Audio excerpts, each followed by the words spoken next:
আসসালামু আলাইকুম প্রিয় দর্শক শ্রোতা, দূরে কিংবা কাছে, দেশ অথবা প্রবাসে যে যেখান থেকে আমার প্রতিবেদন দেখছেন সকলকে জানাই আন্তরিক শুভেচ্ছা অভিনন্দন। দেখতে পাচ্ছেন আজকে বৈরী আবহাওয়া, দুদিন যাবৎ বৃষ্টি হচ্ছে, তার উপেক্ষা করেও আজকে কিন্তু ঘাস ক্ষেতের এসে ঘাসের জমিতে এসে পরিপক্ক কাটিং আমরা কাটতেছি। কারণ এই ঘাসটা ব্যাপক চাহিদা বর্তমানে। এই ঘাসটা আপনারা বর্ষাকালীন সময় যদি কোনো রকম যদি আপনি এটা মাটির স্পর্শ করে রোপণ করতে পারেন, শুধু শুধু কাদা মাটির মধ্যে চাপ দিয়ে রোপণ করে বা রেখে দেন, তাহলে কিন্তু ঘাসটা জার্মিনেশন হয়ে যাবে, শিকড় ধরে নতুন করে ঘাস চাষ হয়ে যাবে। সেই দৃষ্টিকোণ থেকে কিন্তু ভালো একটা মৌসুম চলতেছে ঘাস রোপণের। ইন্দোনেশিয়ান স্মার্ট নেপিয়ার এই ঝড় বৃষ্টির ভিতরেও কিন্তু আমরা কিছু অর্ডার নিয়েছি বাংলাদেশের অভ্যন্তরে বিভিন্ন উপজেলা থেকে, নাটোরের লালপুর, টাঙ্গাইলের মধুপুর এবং টেকনাফ উপজেলার এবং পঞ্চগড় সদর, আরেকটি রয়েছে পটুয়াখালী। এই কাস্টমারের ঘাসগুলো আজকে আমি কাটতেছি।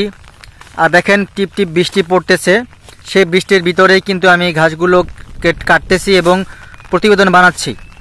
আমি কিন্তু আপনাদের জন্য সরাসরি যখনই আমার অর্ডার পড়ে, যখনই কাস্টমারের অর্ডারগুলো নেই ঘাস কাটতে এসে কিন্তু আমি ভিডিও বানাই সরাসরি, দেখতে পাচ্ছেন। আর দেখেন শুকনো পাতা, আসলে কিন্তু শুকনো পাতা মানে ঘাসগুলো কিন্তু পচে যায় না, ঘাসগুলো হচ্ছে শতভাগ পরিপক্ক হয়েছে। আমি এখনই আপনাদের দুইটা কাটিং দেখাবো, আপনার দুইটা ঘাস দেখাচ্ছি ছিলে। আপনারা দেখেন আমার ঘাসটা কতটা সুন্দর পরিপক্ক হয়েছে, এখনই আপনাদের দেখাবো দুইটা ঘাস ছিলে। দেখেন কি পরিমাণ পরিপক্ক ঘাসগুলো, এই দেখেন ছিলার পরে কিন্তু ঘাসটা আসলে বের হবে, সুন্দর পরিপক্ক অংশটুকু বের হবে আর কি। যে অংশটুকু আমরা 4 থেকে 5টা করে গিট দিয়ে আপনাদের উদ্দেশ্যে পাঠিয়ে থাকি। আর এই ঘাসটা দেখেন কত সুন্দর শিকড়, দেখেন ধূসর বর্ণের, একেবারে 100% পরিপক্ক।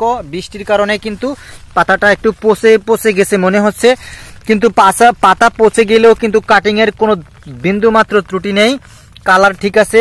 আর ভাষা চোখ রয়েছে দর্শক, ভাষা চোখ রয়েছে। 2-1 দিনের ভিতরেই কিন্তু এখান থেকে কিন্তু জার্মিনেশন চলে আসবে, যখন মাটি স্পর্শ পাবে অথবা জাগ দিবেন আপনারা। এই ঘাসটা সারা বাংলাদেশের প্রত্যেকটা খামারের কাছে খুবই জনপ্রিয় একটি ঘাস।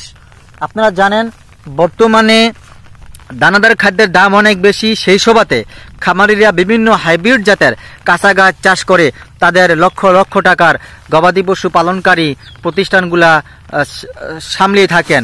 মানে আপনার খামারের খরচ কমাতে কাঁচা ঘাসের ব্যাপক চাহিদা রয়েছে। এই ঘাসটাতে রয়েছে 22 থেকে 25% প্রোটিন, নরম, রসালো, মিষ্টি স্বাদযুক্ত। দর্শক, আমি পরিপক্ক করছি বিধায় কিন্তু পাতাগুলা শুকিয়েছি, সময় নিয়েছি, সেই সবাতে কিন্তু পাতাগুলো কম। আর যখন আমি অপরিপক্ক থাকতো, যখন ঘাস কেটে খাওয়ানোর সময়, তখন কিন্তু প্রতিটা পাতায় সবুজ ছিল, একটা ঝাড়ে ভরপুর কাঁচা ঘাস ছিল। আপনি পরিপক্ক করবেন তখন আপনাকে এরকম পর্যায়ে আসতে হবে। আর পরিপক্ক না করলে দেখবেন আপনার জমিতে শুধু কাঁচা ঘাস আর কাঁচা ঘাস, মানে এই পাতাগুলো এত বেশি গবাদি পশুর খুবই পছন্দের। দর্শক, যদি আপনি ঘাসটা এখনও চাষ করে না থাকেন আপনার খামারে, তাহলে আপনি দেরি না করে ঘাসটা চাষ করবেন, আপনার গবাদি পশুর খাদ্যের চাহিদা মেটাবেন। আরও রয়েছে আমার কাছে যারা 1 হাইব্রিড ঘাস, তাইওয়ান হাইব্রিড ঘাস, আমেরিকান, গুয়াতেমালা, যে কোনো ঘাসের কাটিং নিতে স্ক্রিনে দেওয়া নাম্বারে যোগাযোগ করেন। বাংলাদেশের প্রত্যেকটি জেলা উপজেলায় আমি ঘাসের কাটিং ডেলিভারি দিয়ে থাকি। সকলকে ধন্যবাদ।